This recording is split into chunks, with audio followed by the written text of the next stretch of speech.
Hello everyone, welcome back. Today we have kind of an interesting different video for you. You might be asking yourself, why is this big old plant in front of me right now? Well, welcome to a propagation video. So this, my friends, is one of my favorite plants of all time. This is the Monstera either Obliqua or Adansonii. I don't really know for sure which one it is because there's a difference with the leaf width in that. But it's still a Monstera, it's still a Swiss cheese plant, regardless. So water propagation is what we're going to be doing today. Super easy, super quick, and you only need a couple things. You just need your plant, you just need a vase or a vial or something with water, and some sterile scissors. And I can't stress this enough. Scissors need to be clean, sterile. You can use pruning shears, you can use something, whatever you want to use to cut, as long as they're clean. The reason being is because you don't want to transfer any diseases or fungus or anything to your current plant or the new propagation plant that you're going to use. So you want to give your plant the best chance of rooting and survival. And then water, and that's it. When doing this is similar to, propagating a pothos plant or an ivy. Anything that's vining is very similar. Very easy. I swear, it's very, very easy. I'm trying to show and see. I've cut off a few. So, the reason why you would want to propagate or cut back the vine is because sometimes they get a little unruly, they get a little long, and it needs to, go back to being tame for your area. I love unruly vines. I just think they're amazing, and nature is crazy and wonderful and intense. So I love to let them get a little unruly. But for the purpose of this video, I will show you how to cut some back. And you want to find a vine that is pretty strong and healthy, and you don't want your vine to look a little, rot, or you want your leaves to look pretty healthy and good. And this one looks pretty amazing. So how to do it is quick. You just want to find the little nub, that little white nub right there. Let's see, I can bring it a little closer. The little nub right there. That's it. That's where the roots are going to come out of when you propagate it. And you want to make sure that you cut somewhat below. I usually look at the vine and I cut the halfway mark, because then it gives this area down here room to grow back. And that won't happen overnight, by the way. You can see I've cut some other areas here, and you just want to give both your cuttings and your living plant the best chance of surviving and thriving.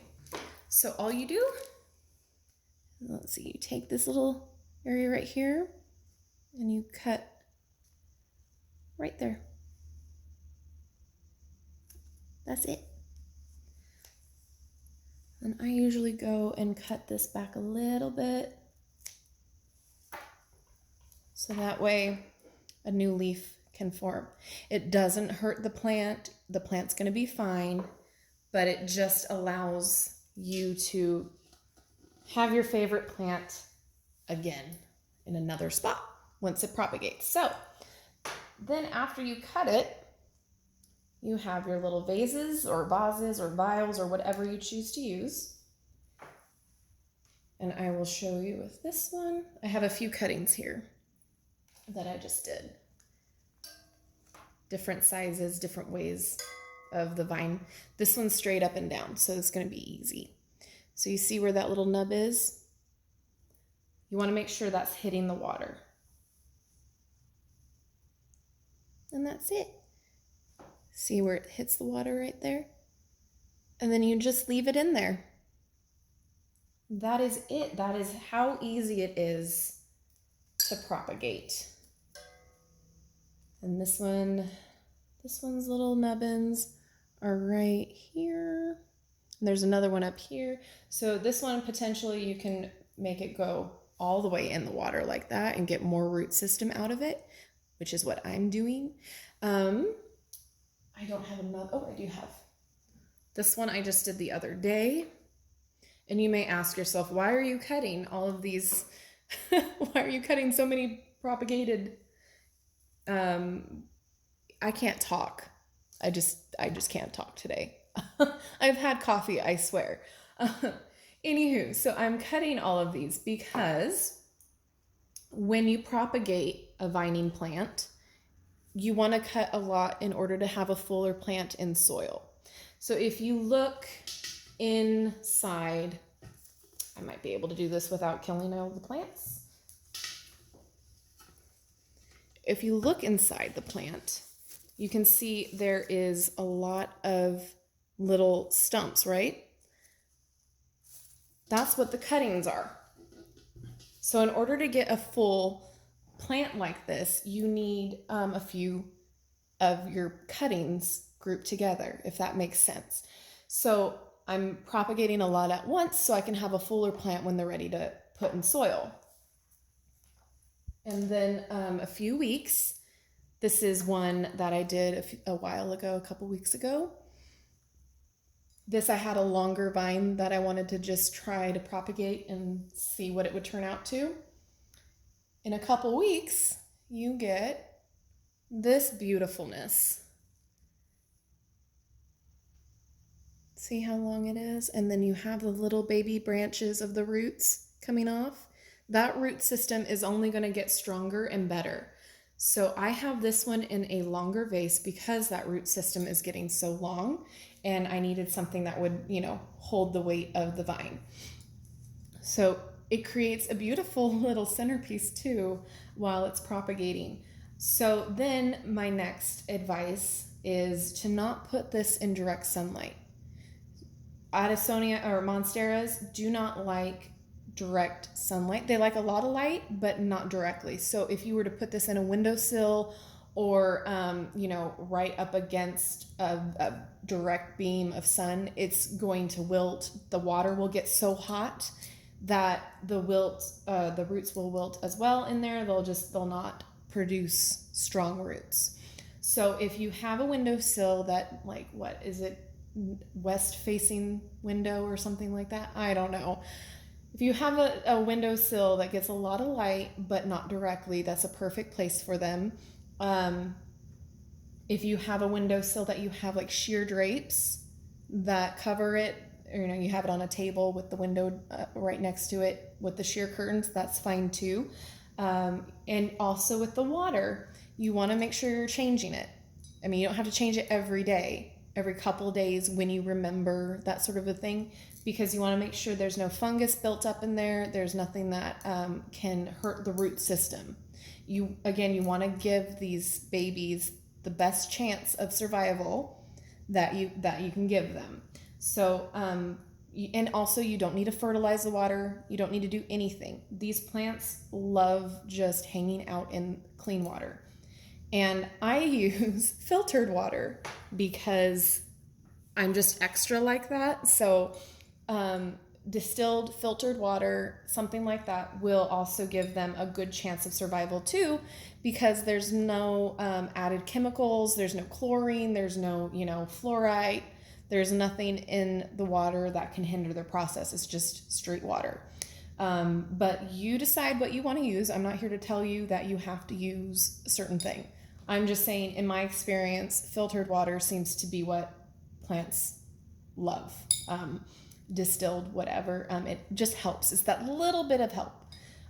Again, I like giving my plant babies as much of a handout and a help up as I can, because I used to be a complete plant killer until I learned what I was doing wrong.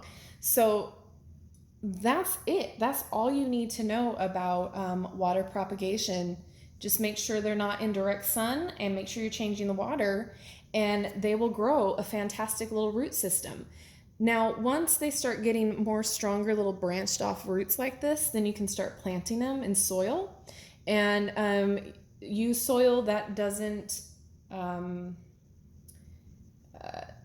that's not going to be saturated a lot, if that makes sense. It's not going to contain the water a long time. It's not, don't use cactus soil. Most indoor plant soils will be fine. I like to add a little bit more perlite just so that the roots aren't sitting in a lot of water. But I have not had a problem with just regular indoor plant soil. But we can talk about that at a later date as well if you want to. If you have any other questions, please let me know in the comments. If you want to see more propagation videos, I'd be happy to do so. I have quite the collection of plants at this point. I've got some pothos we can propagate, and I've got some ivy we can propagate. And if you want to know about succulent propagation, we can do that too. I am an open book, and I can give you all the tips and tricks that I know of. I'm not an expert by any means, and I say this in a lot of my videos because it's true. I know a lot, but am I an expert? No. This is just the stuff that works for me, and it might work for you too. So also, if you have a plant that you're trying to propagate and you're doing so, let me know. I'd be excited to find out what you're doing. And that's it. That's quick and easy and simple.